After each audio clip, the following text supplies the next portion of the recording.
Is the migrant crisis a crisis for agriculture or actually a net benefit? That's what we're talking about in this episode of The Business of Agriculture. Hey, Damian Mason here with a question before we hop into this episode of The Business of Agriculture.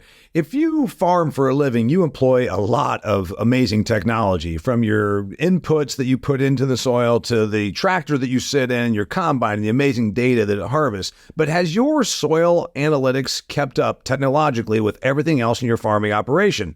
I would venture to say that no, it is not. Sure, you check for your nitrogen, your phosphorus, and potassium, your micronutrients as well. But what about disease pressure? Do you know what diseases and what pests you're going to face next year? No, you don't. But you can now figure that out with Pattern Ag's predictive analytics. Think about it. They can tell you now with testing what the likelihood of facing nasty diseases, things like cyst nematode or sudden death syndrome, what the likelihood of you having this in your field, then you know how to prepare, how to treat, and where to invest your money. It's using technology to make you bigger yields and therefore make you bigger money. Go to www.pattern.ag to learn more. They are pioneering the way in predictive agronomy.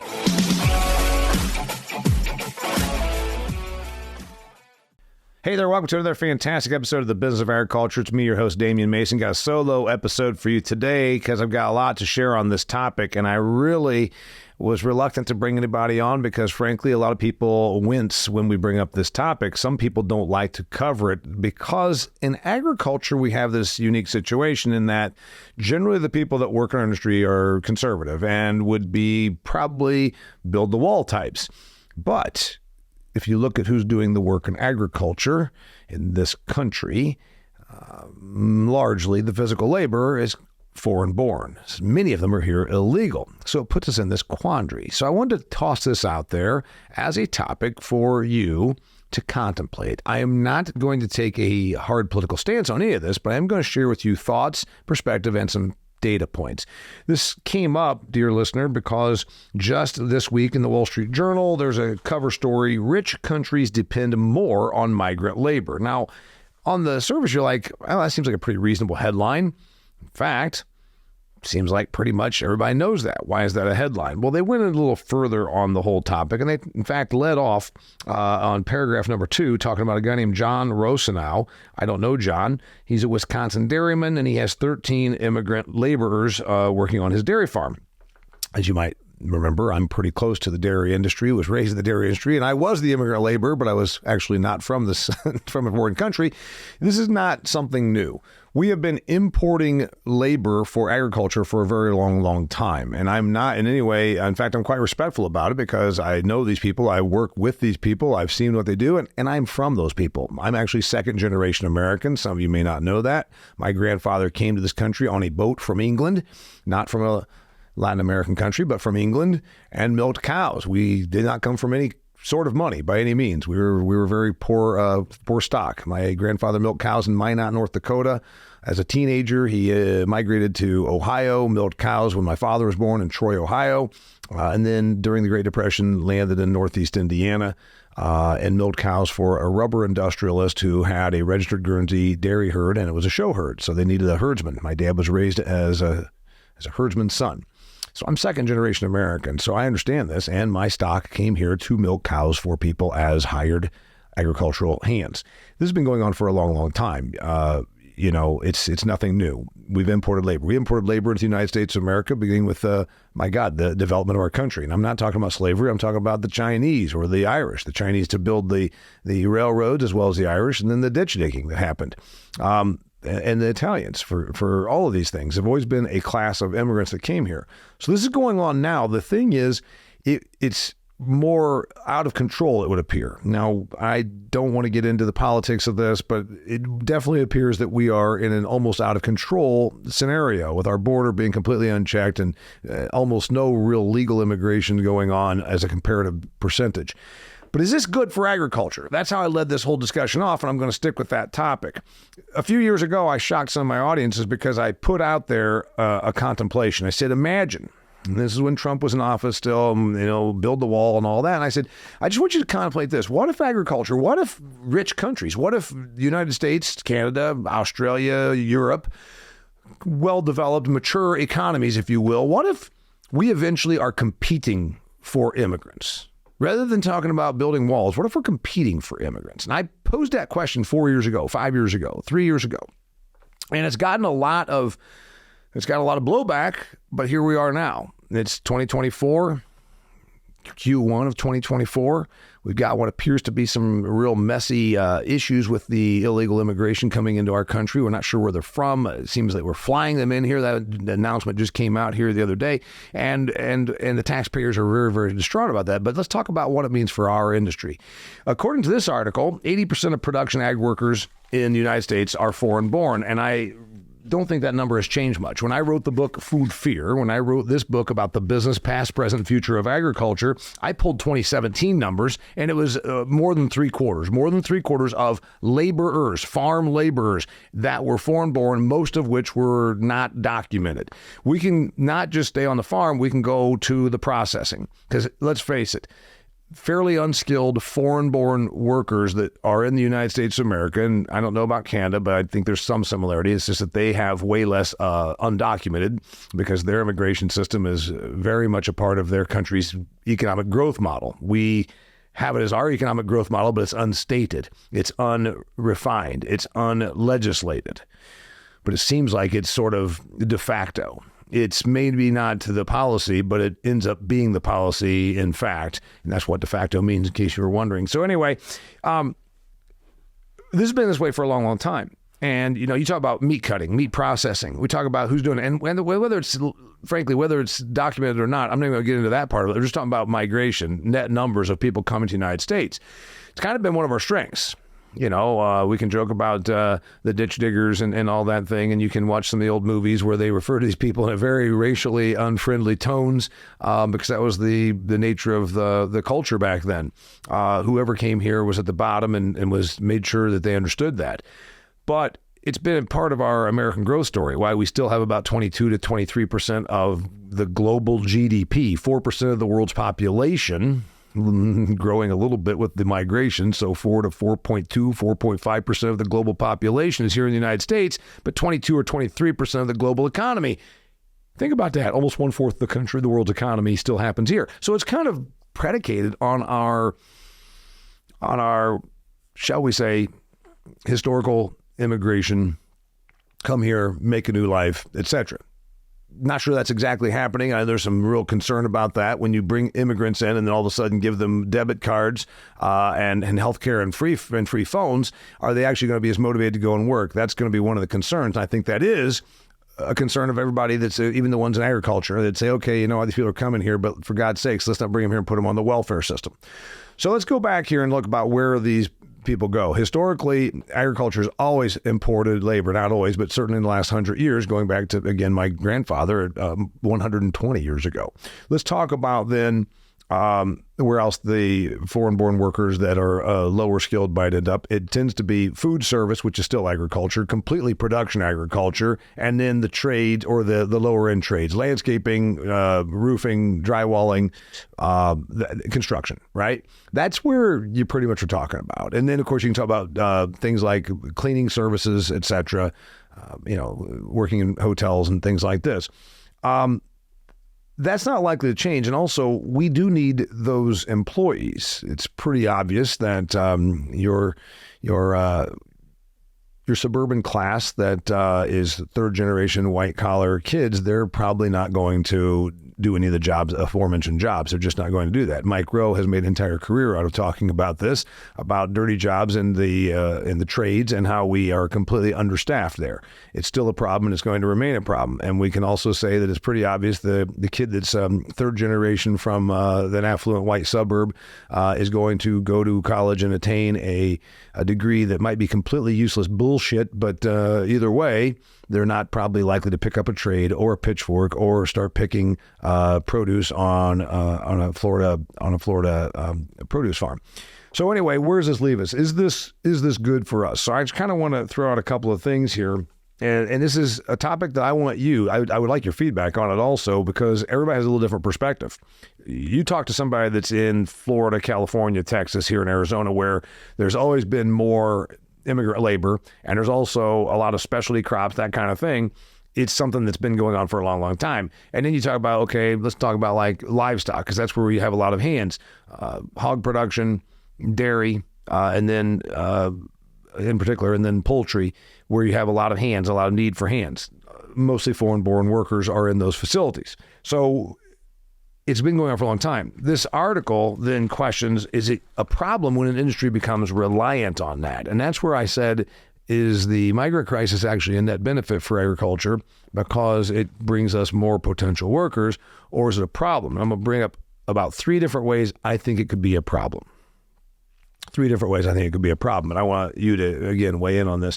Before I do that, I want to talk to you about Truterra. I just was with Truterra in Commodity Classic in their booth, shot podcasts with Extreme Ag, talked to them about new programs that you can get paid for maybe doing practices you're already doing. The point is Truterra is helping you bring your economic and your environmental and your agronomic interests all together. Maybe it's reduction of tillage. Then it's also putting on some cover crops. If you're doing those things or considering doing those things, good for your bottom line, good for your asset, maybe less trips across the field, less diesel expended, some things like that. It's good for your bottom line in a year like this when we're going to struggle a little bit on some of the net farm income.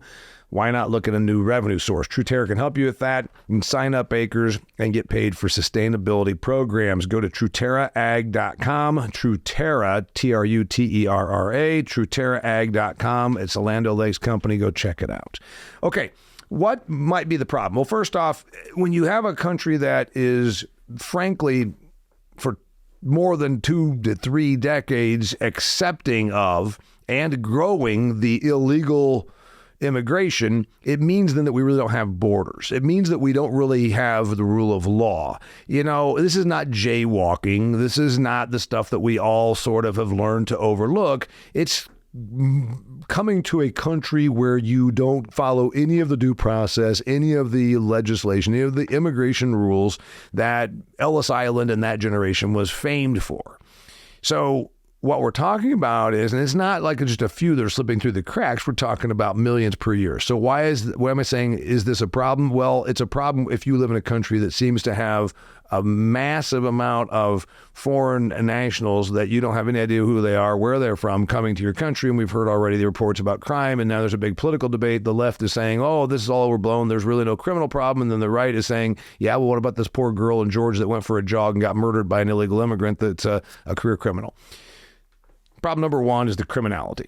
And I'm not talking about the people that are coming and working on our farms and putting milkers on cows. I'm talking about that with 3 million people coming across the border, or 5 or 10, or whatever that number should be, there's bound to be a lot of bad apples. Okay. Number 2. Does it make us, and this is an economic thing. That was the first one, was a little bit political. The second one, what about the economic part of it? And that is one of the gist of this article. It says, well, the thing is, when your industry just gets to where it's foundationed on and reliant on foreign-born, lower-skilled workers to come to your country, then that industry never is forced to automate. They talk about declines in productivity, and I question this. I quibble about, but it also didn't talk about American as much. It talked about examples in Australia and England, I believe it was, where automation didn't get put into place, and we didn't innovate as much as we should have because the industry said, why would I do that when I can just continue to bring in these workers from another country to do the work? Why would I need to continue to, buy and invest in new innovation, automation? That's one of the drawbacks they're saying. Now, here's the thing. I quibble a little bit with that argument. As much as I say this could be a net negative, I see it because I've read that it's a net negative, but I question it. And I wonder if you'll question it also. Is it really a net negative when you figure our productivity is still amazing? We're doing more calories of food produced per natural resource consumed than we ever have. Wages are actually appreciating, and that has nothing to do with us. That's because of the inflationary pressure. Contrary to what the detractors will say, oh, you bring in those foreigners and work them like slaves on those farms, they have no choice. Well, that's not true at all. That's not true at all. Ask anybody that hires foreign-born workers on their farm, and the answer is, if I don't pay them a competitive rate and give them housing, they're going to go down the road and start landscaping. They're going to go to town and catch on. They're going to go to Home Depot and catch on with a drywaller and start carrying supplies and learn to do that trade. it's not even realistic that it's all about the low rate. They are lower wages, yes, but they're not uncompetitive, meaning it's not as though you can pay them lower than other places. Although that is happening in Europe, and apparently that was going to be rescinded. And that's the interesting thing. The United States is pretty much laissez-faire. It's still an economic situation. If you want someone to work in your farrowing operation, you're still going to have to pay them a competitive rate, or they can go landscape, drywall, work in the food service, in a kitchen, what have you. Turns out there was this rule that in the United Kingdom, Britain, government is pouring money into farm technology. It's also considering abolishing rules that allow companies to pay migrant workers 20% less than the going rate for jobs. And this has prompted protests from farmers' lobby groups. So you could hire a foreign-born worker, and in a much more regulated economy like the United Kingdom, you could pay them 20% less. The gentleman with the National Farmers Union does point out here that this is a problem because, as he says, that we've been hearing about this technology that's going to make it so we don't have to rely on these foreign-born workers for 5 years. We've been hearing about it's coming in 5 years for at least 5 years, and that's the one thing I want to get into. So, number one, there's the criminality aspect of illegal immigration. Number two, is it make us so dependent on this that it ends up being to our detriment that we haven't been forced to innovate. I hear that argument, but I don't agree with it because I think we're still pretty damn innovative. In other words, and this is a real thing, if you've ever traveled to developing countries, third world countries, you'll see an area that you and I would have a backhoe, you and I would have an excavator, and they'll have 34 people out there with buckets and shovels doing the work. In other words, they're not automating or innovating because if you're paying somebody $1 a day, what's the hurry about going and buying a $500,000 excavator? That's not happening on our farms. We're not doing 34 people with a bucket and a shovel rather than bringing in equipment. Instead, we have immigrant labor doing the fruit picking and the vegetable picking, but also running a payloader. So I don't know that we've shortchanged ourselves in innovation. So the third problem with this, I see, is what about if we run out? Never thought of that now, did you? You just assumed it was an endless flow and an infinite supply, but it's not an infinite supply, it's a finite supply. Population growth is still happening a little bit in some of the African countries, not really in the Latin American countries. Where are these laborers going to pour in from? If we become reliant, as we have with 3/4 to 80% of our farm workers and food processing, vegetable pickers, produce workers, etc., foreign-born, and many of them illegal, if we become reliant, as we have over the last 20 to 30 years, what about when the supply dries up? And that, of course, could end up being, oh gosh, we have food shortages? Well, not likely because of our productive capacity. But you would see a situation, and we're already seeing it with when there's crackdowns on migration, there's crackdowns on immigration, then all of a sudden somebody can't get workers and you hear about it. Produce rots in the field. Especially crops don't get to the processing facility. That's a real thing. But what if we fix our business model and create a business model that is, again, predicated on having this endless supply of lower skilled immigrant labor that works pretty reasonably on their wage scale, and it dries up? Never thought of that. Now, I don't necessarily buy that because I believe that automation will pretty quickly hop in. And so that's why I'm not worried about food shortages due to that.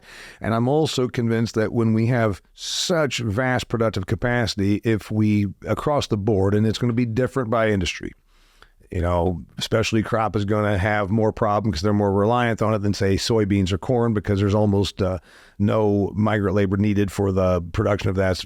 Heavily automated combines are, 40-foot heads and 60-foot planters, etc. But the point is, and driverless tractors are coming, all that. But one thing I'm going to point out is I don't think automation is going to happen as quickly as all of a sudden when labor dries up, because there's been still some adoption problems. I just talked about autonomous. Why is it that we've been hearing about driverless tractors since 2016 and I still don't see them? I still don't drive through Nebraska and see endless amount of tractors driving themselves. We've been hearing about it for 8 years and we're still not there. We still need labor. We know about robotic milkers. Before I recorded this, I talked to my dairy farmer tenant that rents my acres. And I said, you're expanding your dairy operation. are you going to expand the robotic aspect of it? Because about 650 of his cows are on robots. And he said, no, I'm not. He said, it's a lot of money out front, and I still think that I'm better off with conventional using labor. So there is still a prohibitive financial reason why we're not adopting robots across the board. Now, the Wall Street article did profile another dairyman that doesn't have 13 foreign-born laborers. He's down to 2.5, or he got rid of 2.5 jobs, and he's in Vermont. And he says, we cut back on our cows, and we put in robots, and our milk production per cow has grown by 30%, and then we've got less issues, less disease, and also, clearly, we got rid of an entire, bunch of workforce. So it's going to happen. So I don't know that automation adoption is going to be quite as great as you would hope, but I also don't think it's going to create any kind of scarcity because of our productive capacity being so amazing. Let's talk about specialty crop. Okay, those are the three problems I see with it. Let's talk about specialty crop that's been using labor for a long time and struggles. On this very podcast, I had the asparagus guy, and he talked about where he can get workers. I had a recording on here about H2A. There's entire companies that just work on getting H2A employees onto farms, right? I mean, it's an entire industry. We know that this has been an issue for a long time. We've been hearing for decades, well, I've got jobs that Americans won't do, and that's why I have somebody from El Salvador or somebody from Peru or somebody from Africa. The point is, this has been going on for a long time. So let's talk about, is this a net benefit? If it's true, if you believe the numbers, and I don't, because it's been so politicized, in the year 2023, about 3.5 million migrants came across the border, illegal, undocumented, etc. But then we found out that there's also another 350,000 that came over on a plane that your tax dollars paid for. So now you're pushing upward up 4 million. What if there's another million that we just don't even know about because the political nature is such that the more this comes out, the angrier much of the electorate gets. We got a country of about 335 million. So you're talking about bringing 1 or 2% of your population in every year. And many of them are babies, but many are not. They are working, able-bodied people. Hell, if they walked for 100 miles to get here, you'd think that they can then work. Will they? So that's where I say there's a couple of benefits to this for agriculture. If we don't just put out the dole and give them free healthcare, free food, free hotel rooms in New York City, eventually they join the economy, which is a good thing. We've just talked about on this podcast a number of times about declining demographics, declining population, aging demographics. The people that are coming here don't tend to be 60, 70-year-olds. They tend to be young and therefore should contribute to the economy if they're made to do so, if they're not incentivized not to do so, I should say. That's good from a customer standpoint. Generally, when these people come here, they're going to live a higher standard of living than where they came from, which means all of a sudden, they eat more, they eat better, they eat cheeseburgers versus, whatever they had in their homeland country. So they eat better, they eat more, and they become customers of agriculture. Also, eventually, some of them join the ranks of agricultural workers. If, again, they are not incentivized to not do so, this could be a net benefit for us. The next thing, though, to wonder if or not it is a benefit is if they quickly ascend the skills ladder, then they might skill themselves out of being our workers. And I want to get to that. I want to use the German example here in a minute. Again, it's got a good side, it's got a bad side, and I'm just throwing it out there for you to think about. I want to tell you about my new sponsor, Redox Bionutrients. I'm wearing their shirt right now. If you happen to be watching this on Acres TV or on my YouTube channel, if you are listening and you want to watch this, go to Acres TV. It's called Watch Acres TV. Sign up. You can get an account. It's free. It's streaming. The Hefty brothers invented this streaming platform. It's all agricultural media, and the Business of Agriculture show is on there. Also, my YouTube channel. I'd really like to get more subscribers. I've just never concentrated on it, and I think it's bad on me. I should have put more into the YouTube channel. So go there and hit subscribe. It doesn't cost anything, and I put out cool videos about stuff from my farm, different things when I'm traveling, different ideas about business, and also the Business of Agriculture. So Redox Bionutrients came on as a sponsor of my show, and they are a family business. I went to their headquarters up in Burley, Idaho in February. I went and toured their greenhouse, talked to the CEO and founder, Darren Moon, had a really good time, really good visit. They're not like these biological companies that got $1 billion of venture capital money tossed at them and had some ridiculous idea. This company's 30 years old. They've been selling products for 30 years old. You're not a fly-by-night, crazy new venture company if you've been around for 30 years. Venture capital money is not where this money came from. It came from ingenuity. Darren Moon started this company 30 years ago. Specialty crops, turf, and would like to grow more into broadacre agriculture. You're talking about biological company that is doing cool stuff. Superior nutrition, abiotic stress defense, root growth, soil health, and mostly helping with efficient nutrient uptake. It's all about carbon-based fertility products and stuff that helps your soil and your plants. Find out more at redoxgrows.com, redoxgrows.com. Check it out. Okay, so one of the things about this, the immigration crisis. You're talking about one of the few industries that's benefited from it and has historically from this. But we always think of it's unskilled. We always think it's the poor person that can't speak English, and many of them will not, most of them will not, has not an advanced education or even a formal K through 12 type education. Many will not have that. And we always think they're going to end up working, very, shall we say, labor intensive or menial tasks. And that's not necessarily true. In Germany, the German model was a little different. A guy went to India and through a policy that they have in Germany, brought 140 Indian nationals to Germany and trained them as butchers.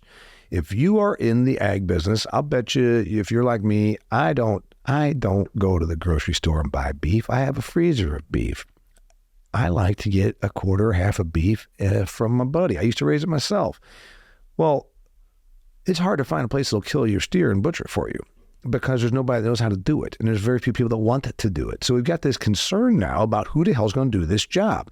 Well, in Germany, this guy had such success because it turns out in this region of Germany that's highlighted in this article, the number of butchers was cut in half because nobody wanted to do the work. It's kind of dirty, let's face it. You kill an animal and you cut it to pieces. It's hard, it's work, it's labor, and it's something that's not necessarily pretty, okay?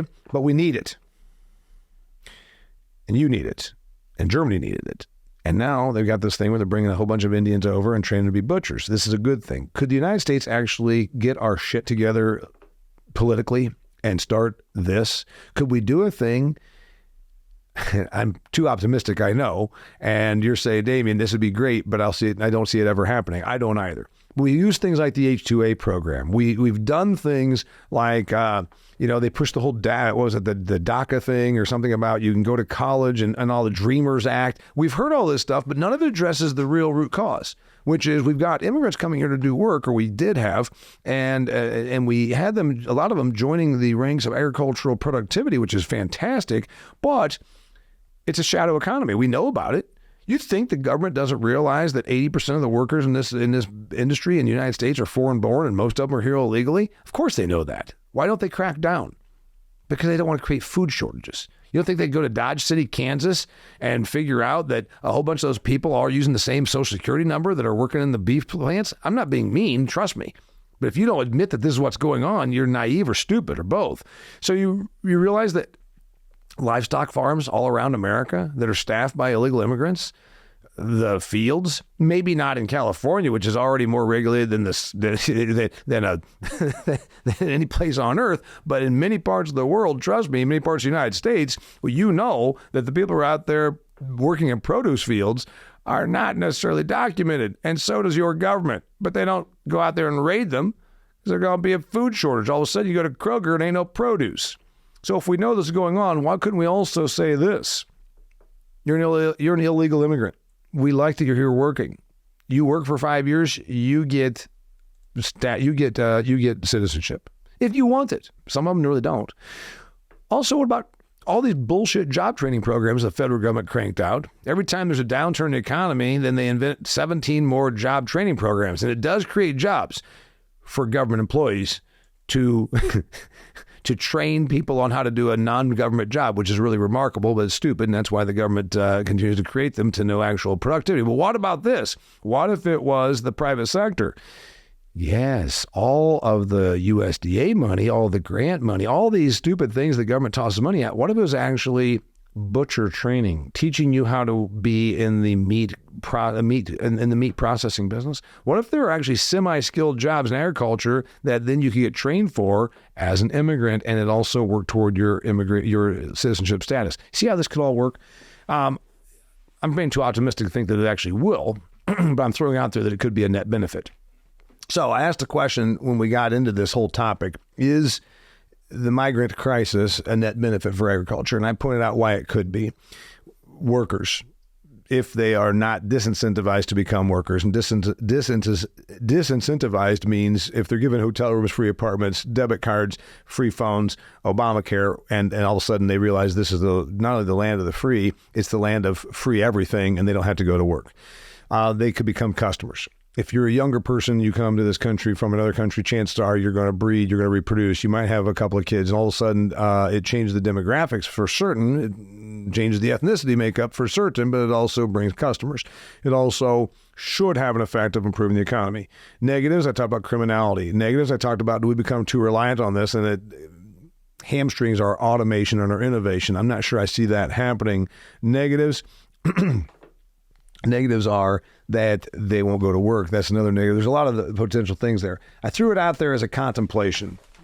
Is the immigration situation good for us? Generally, historically, it has been good for American agriculture. That's why we lead the world. My grandpa worked on people's farms. Maybe yours did too. And they were foreign born. And then the economic incentives to become more productive and maybe start your own business, et cetera, kicked in. So this has historically been a good thing. Whether it's going to be a good thing in this arrangement, I can't say for sure. My name is Damian Mason. You know that. This is a topic that we're going to hear more about. And I think that's something that we would do well, just like other things I talk about, the oversupply issue, food waste, and things that maybe we haven't historically enjoyed talking about or been open about, but it's time to be open about this. Is this immigrant situation? And by the way, if you think for a second that there are not businesses that actually are very much supportive of a border that is very porous, if not completely open, you'd be silly to say that. There are businesses that benefit from this. There are businesses that obviously oppose it, and there are business owners that do, but there are business groups that probably very much are making this happen. Remember, we do live in a transactional government. We do have a government that is bought and paid for, and that means policies as well. So clearly, having this flow of millions of people flowing into the United States of America is being perpetuated for a reason, because it could be stopped. So the question we got to ask ourselves in agriculture is, where do we stand? We might think one way, and we can talk about why we're opposed to this flow of migrants, but then we can say, could this end up being a net positive for us? You could also talk about, do these folks end up in small towns that have lost population, and they are working in agriculture and doing some of the jobs, and then all of a sudden it changes? We've all been to those towns. If you travel at all, you've been to those towns where all of a sudden you're in this little teeny town in Nebraska, and you go through there, and my goodness, there's a Mexican grocery store, and there's a great deal of Hispanic influence. Well, it wasn't that way 50 years ago. You and I both know that. So there are these changes that are in afoot, and you must ask ourselves, is this a good thing or a bad thing for agriculture? And that's why I posed the question for you. I very much appreciate you joining me here in this episode. I got more great stuff coming. You know what? We are starting our 8th year of the Business of Agriculture show, and very much appreciate you being a listener. Share this with somebody that can benefit from it. Check out my friends Redox, Truterra, and Pattern Ag. They sponsor this show and make it so that you can listen to it for free, and I'm glad that they do, and I'm really glad that you do also. Until next time, thanks for being here. I'm Damian Mason, and this is the Business of Agriculture.